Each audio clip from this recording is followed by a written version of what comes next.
What's going on, YouTube first? It's your boy, The Beagle, aka Mr. WrestleRant, coming at you with, after a week, late, my Hell in a Cell reactions. Little change to the formula. Instead of me going through match by match in one long video, which can get tedious and kind of boring. From now on, what I'm going to do is, I'm going to go match by match in each video. One video, one match. That way you can either watch your reactions to, your favorite match of the night, see how I felt, or you can watch them individually. Either way, I'm going to try to keep, less than 10 minutes of video. So, that way, I'm not boring you guys. You guys can listen to me ramble for a long time. So, let me know if you like it that way, or if you like it the original way, where I just did the entire video, 40-some minute long video, and we can go from there. I won't be doing the pre-show. I kind of missed it. I watched the highlights of it. It was the New Day against Rusev Day for the SmackDown Tag Team titles. Like a basic match. Aiden was basically kind of cost him by refusing to tag in Rusev, so it was a by the numbers kind of match in my opinion. It wasn't nothing too spectacular. But the opening match, totally different story. It was brutal. It was Jeff Hardy versus Randy Orton in a Hell in a Cell.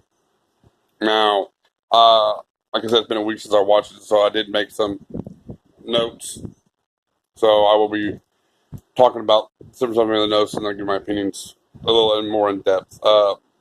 First off, Randy seemed more comfortable in the cell. He seemed like he was more brutal and more hardcore in the cell. He used more things, especially the screwdriver part, which I will get into more in depth because that was the most sickest thing I've seen in a long time.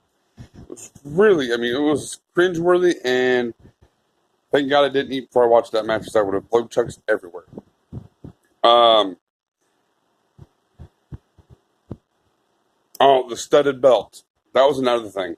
I think, Orton realized what he was doing, and he actually hit Jeff with Jeff's belt, but he hit the leather side, not the studded side. And it kind of broke in a couple of pieces. Well, preceding that, this is the part where if you've seen it, you cringed. I guarantee you probably cringed like I did. I know I couldn't even watch it. I made everybody else watch it so they see how gruesome it was. But, excuse me, Orton went outside looking for a kind of weapon. Every time someone picks up a weapon and looks at it and throws it down, it reminds me of that scene in Pulp Fiction with Bruce Willis trying to figure out what weapon he wanted to use to save a boy in the back. In the back room, if you've seen the movie, you know what I'm talking about. If not, check out the movie. It's a great, great movie. One of my all-time favorites. Easily my top 10. But every time I see somebody trying to figure out what weapon they want to use, and they pick one up and set it down, that's what it reminds me of. But Orton, looked for a few things, pulled out a toolbox. He grabbed a screwdriver. And at this point, everybody, that I watched, nobody knew, what could have happened next. We all determined, well, as usual, Orton gets a hold of Jeff and puts his finger through the hole where the gauge sets and started pulling on it. And then proceeded to take this Phillips head screwdriver and thread it through the hole, pulling on it, which I don't even want to imagine how bad that fucking hurts. But it's too much of a pain threshold for me to even fathom how much it hurt. And then he started turning and twisting the screwdriver. I think it was at least one full revolution, maybe like 1.5. But it looked very painful. After about 30 seconds or so in that, Hardy hit a low blow on Orton and then picked up his studded belt, like the pieces of it, and started beating the shit out of Orton's back with it. And at this point, I think he was in pain. So if he did it by mistake, I understand. He started hitting Orton with the studded side of the belt. To the point where if you go like on Instagram where Orton posted pictures after the match, and you see the actual imprints, it looks like he got turned into a human pincushion, and his back almost immediately started bleeding. When, between the screwdriver and the studded belts and Jeff getting thrown on an upside-down ladder, which is really painful looking, I started to wonder if I was watching a CZW match, which if anybody ever watched a CZW match, then you know how bloody and gruesome those backyard matches get. But shortly after that, Hardy laid a chair on top of Orton and did a swanton, which I know here lately he's been complaining about not wanting to do the swanton on house shows because it's hurting his back. Well, if it hurts your back, if you're doing it for so long, why are you fucking doing it onto a steel chair for and making it more painful? I know the visual looks great and everything, but if it's really hurting you, don't do it no more. It's as simple as that.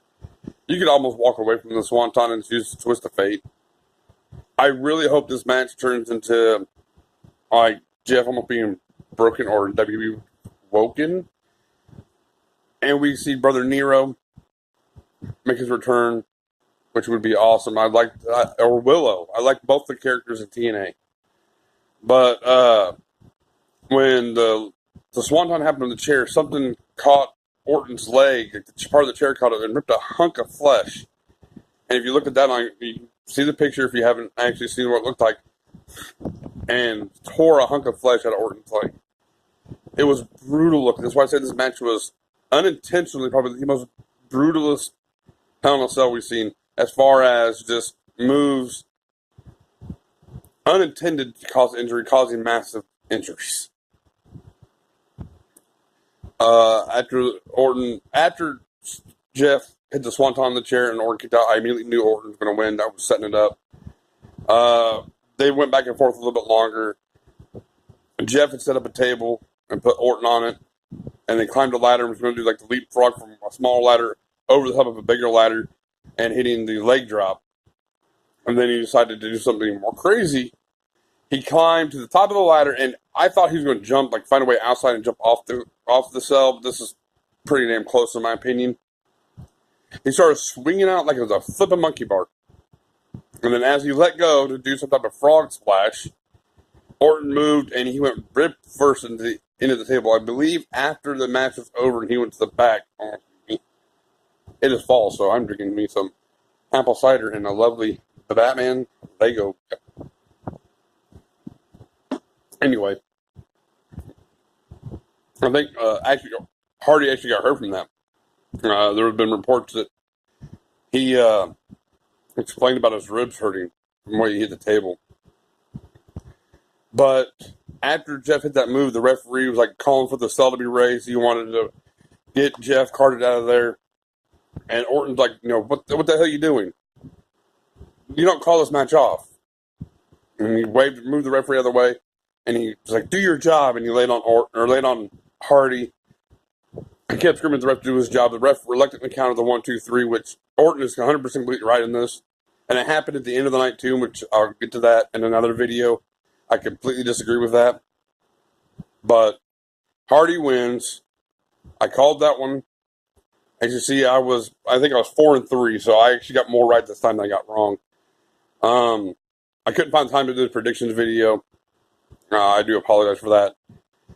We will get going next time. And on my other channel, To Guys' Opinion, I'll be talking about my picks for the week and how massively horrible I did. But this is my wrestling channel. We're going to stick to the wrestling. So, like I said, by far, the most brutal cage match. Please give me your comments and your thoughts below. I don't know how you thought it was a ring. Ranged in brutality, as one of the most brutal Hell in a Cell matches in a while or if ever. Like this video if you liked it. Please hit that share button and subscribe if you haven't. Until then, I'll see you in the next video. This is Mr. WrestleRant saying, I'll see you.